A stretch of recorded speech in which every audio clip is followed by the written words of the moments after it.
പലപ്പോഴും ഞാൻ ചിന്തിച്ചിട്ടുണ്ട് എന്തിനാണ് ആളുകൾ ടാരോ കാർഡ് പഠിക്കാൻ വരുന്നതെന്നുള്ളത്. എന്താണ് ടാരോ കാർഡ് എന്ന് താങ്കൾക്ക് അറിയില്ലെങ്കിൽ 78 കാർഡുകളുടെ ചീട്ട് പോലത്തെ ഒരു കൂട്ടമാണ്. ഇത് ഉപയോഗിച്ചുകൊണ്ട് മാർഗനിർദ്ദേശം നൽകുന്ന ഒരു രീതിയുണ്ട്. അതിനെ കാർട്ടോമാൻസി എന്നാണ് പറയുന്നത്.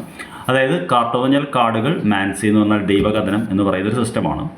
അപ്പോൾ എന്തിനാണ് ഈ ടാരോ കാർഡ് പഠിക്കാൻ ആളുകൾ വരുന്നത് എന്ന് ചോദിച്ചാൽ, സത്യം പറഞ്ഞാൽ നമ്മുടെ ഉള്ളിൽ ഒരുപാട് പ്രശ്നങ്ങളും ഒരുപാട് ചിന്തകളുമുണ്ട്.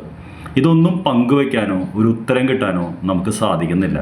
അതുകൊണ്ട് പലപ്പോഴും നമ്മുടെ ജീവിതത്തിലെ പ്രശ്നങ്ങൾ മാറ്റിവെച്ചുകൊണ്ട് ജീവിതമായിട്ട് മുന്നോട്ട് പോകാൻ നോക്കും. പക്ഷേ നിങ്ങൾക്കറിയാമല്ലോ, ഏത് വേദനയും ഏതൊരു പ്രശ്നവും നമ്മൾ മാറ്റിവെക്കും തോറും അത് വലുതായിക്കൊണ്ടിരിക്കുകയുള്ളൂ. അങ്ങനെ ഒരു ജീവിതത്തിൻ്റെ സന്നിഗ്ധ ഘട്ടത്തിലാണ് ആളുകൾ ടാരോയിൽ എത്തിപ്പെടുന്നത്.